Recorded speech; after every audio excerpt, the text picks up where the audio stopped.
नमस्कार माझ्या सर्वांना, मी शिवानी. गावाकडच्या स्वादमध्ये आपलं खूप खूप मनापासून स्वागत आहे. तर आज मी तुमच्यासोबत शेअर करत आहे पनीर भुर्जीची रेसिपी. अगदी सोप्या पद्धतीने आणि अगदी कमी साहित्यामध्ये पटकन बनणारी रेसिपी. त्यासाठी काय करायचं, अगोदर मी अर्धा किलो पनीर घेतलेला आहे. तुम्ही कमी जास्त करू शकता. तर याला अगोदर स्वच्छपणे धुवून घ्यायचं, नंतर छानपैकी किसून घ्यायचं. किसल्यानंतर त्याला साईडला ठेवायचं व एका कढाईमध्ये थोडंसं तेल किंवा बटर टाकून त्यामध्ये थोडंसं जिरं टाकायचं व नंतर 2 मिरच्या व बारीक चिरलेला कांदा टाकायचा आहे आणि छानपैकी याला परतून घ्यायचं आहे, थोडासा मऊसर होईल इथपर्यंत. कांदा परतून झाला की त्यामध्ये अद्रक लसणाचा पेस्ट टाकायचा. आवडत असेल तर टाकायचा, नाही तर स्किपसुद्धा करू शकता. आणि त्यालासुद्धा छानपैकी परतून झाल्यानंतर माझ्याकडे थोडासा पालेकांदा होता आणि तोही टाकला मी बारीक चिरून व सोबतच बारीक चिरलेले टमाटर टाकले 2 आणि त्यालासुद्धा छानपैकी मिक्स करून घेतलेलं आहे.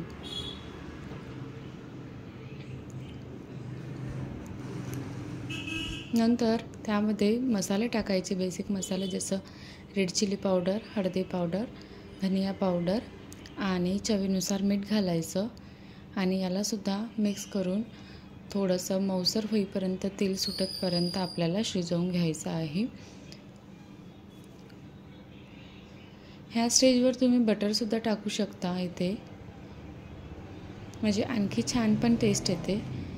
मी थोडंसं टाकलं आणि नंतर तो व्हिडिओ थोडासा स्किप झाला त्यामध्ये टाकताना आणि नंतर त्यामध्ये थोडंसं 2 चमचा जवळपास पाणी टाकलेलं आहे.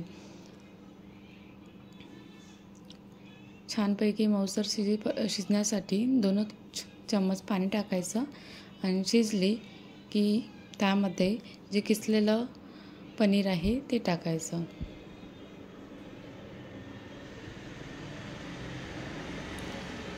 हाताने बारीक करून केलेलं पनीर हे बरोबर मिक्स पण नाही होत आणि थोडंसं खायला अलग लागते. तर असं किसणीने किसलेलं पनीरनं बरोबर एकसारखं तिखट मीठ वगैरे त्याला लागून जाते.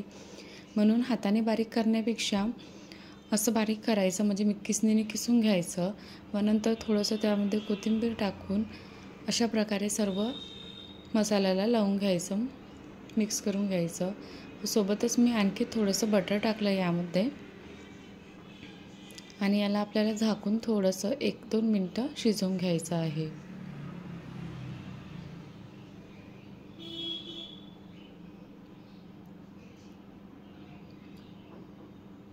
यामध्ये तुम्ही पालेकांदासुद्धा जास्त प्रमाणामध्ये टाकू शकता. आवडत असेल ना तर साध्या कांद्याच्या ठिकाणी पालेकांदा टाकला ना आणखी छान वाटते.